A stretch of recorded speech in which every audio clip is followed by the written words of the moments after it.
number one on the list. This was tough. Mark and I went back and forth, hours discussing who could possibly be number one in the LCK. It was tough, honestly. I kept telling Eric, man, it's gotta be. It's Red Force, dude. It has to be the. And I couldn't get. I couldn't convince some guys. I tried, and then I tried for T1. Tried for my boys. Yeah, it was closer with T1. I just tried to get his boy Peanut to one. Tried to get T1. We tried, guys, but it's all or not because you guys know who it is. Yeah, we said there's this new team coming up called Damwon Kia Damwon. It's in the logo, guys. Check it out. And they might have won the World Championship in 2020. I'll have to ask the fast fact checkers to confirm that. But they did make a change. Nuggery's out, Khan is in. So how could they possibly be number one? Well, they didn't stop at all in the Kespa Cup, and I think the change, Khan for Nuggery, is definitely not enough to be taking them out of that top spot. Right. This is one that we've talked about. Actually, it's great because over the past year, we really have talked about Khan and Nuggery, the differences between the two. We've talked about Khan when he joined up with FPX, right, and the positives that he can bring. But what you do need to be careful and aware of when you add a player like Khan.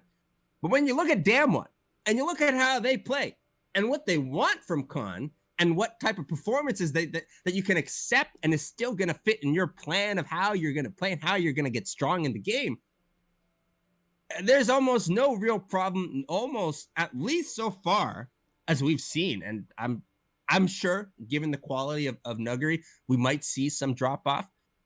There's been no real difference to me in what you've been able to see from this Damwon squad, how powerful they've looked and how aggressive that they can play. Hey, baby, this is the same Damwon that won the World Championship last year, and they're back to try and run it back again. Hey, if Khan is playing that Fiora game against G2, I think it's a 3-0 for Damwon. They're not dropping a game with Khan on that Fiora. Just saying.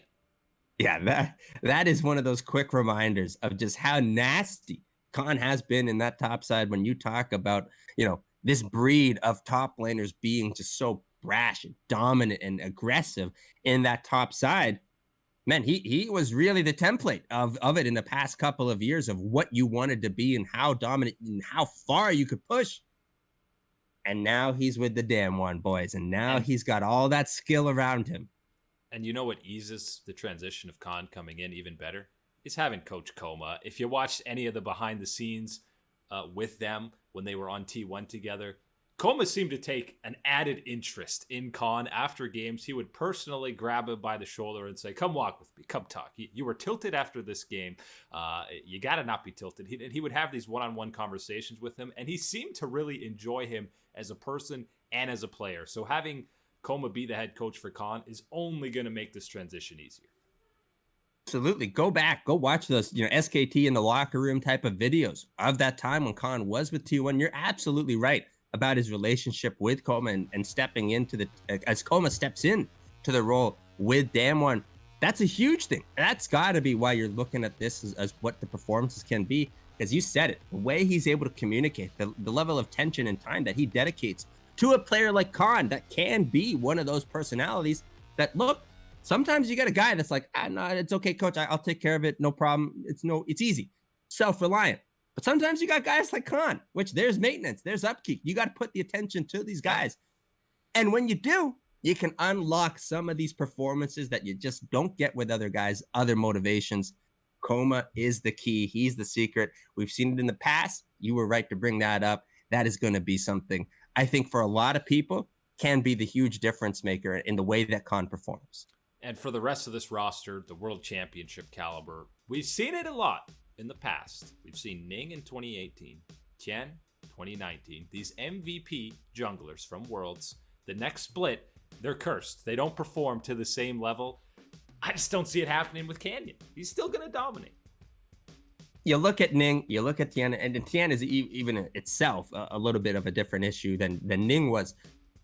There's no indication, there's no reason to believe that there's going to be some type of slump, some type of drop-off from Canyon. What he's been doing the past 2 years, you'd be hard-pressed to really talk about, a handful. And I'm saying a handful because you got 5 fingers on your hand, man. You can't really find any more than that than I would be willing to accept to compare to what Canyon is able to do, the impact that he can have on a game. You saw it picking up the MVP. I got no doubts that he is not going to suffer from the same fates that we've seen befall Ning and Tian recently. And Kespa Cup showing, he's still dominating. Hey, it's Kespa Cup. We know. But what are we seeing so far this year? Exactly the same. And you saw it on the board there. 60-10 is Damwon's record since the start of the summer split, now including Kespa. 60-10. My Lord. Yikes. They're going to have some expectations now is the biggest thing. And we've talked about this with them because coming into summer, there weren't expectations for them to be that good, of course. There were expectations at Worlds for them. They were overall favorites, really. I think people at the end were talking about them even over top eSports coming into that event. And, well, they delivered there. So they're comfortable, it seems to be, with some expectations. But the other 4/5 of the roster staying the same. I'm only looking for Ghost to get better and maybe even more featured in this lineup with Nuggery not there, which if that really starts clicking for them, it's over. LCK is done. Even see expectations that they'll have this year really being an issue for this team. As you said, it really 4/5 of this lineup is the true Damwon that we've seen rise all the way up. And during that time, you're talking about a team that comes from the challenger scene during the World Championship. People are going, man, we gotta scrim them. This is the hot team. We need to play against them. They're amazing. And then they step in the next year, and you're like, oh wow. Making it to Worlds. This is a pretty darn good group of young guys. Yeah, lost to G2, respectable, sure. And then you had Spring, and we were talking about, look, where is it? Where is the lessons learned from that Worlds, right? We need to see the growth. We need to see the progression. How stupid were we to ask for it that early? Because my man, did it ever happen in summer? That's the full realization, and that's the point here. Expectations. The expectations, they hit it. They made the growth from Worlds last year. They delivered when they were still the challenger team.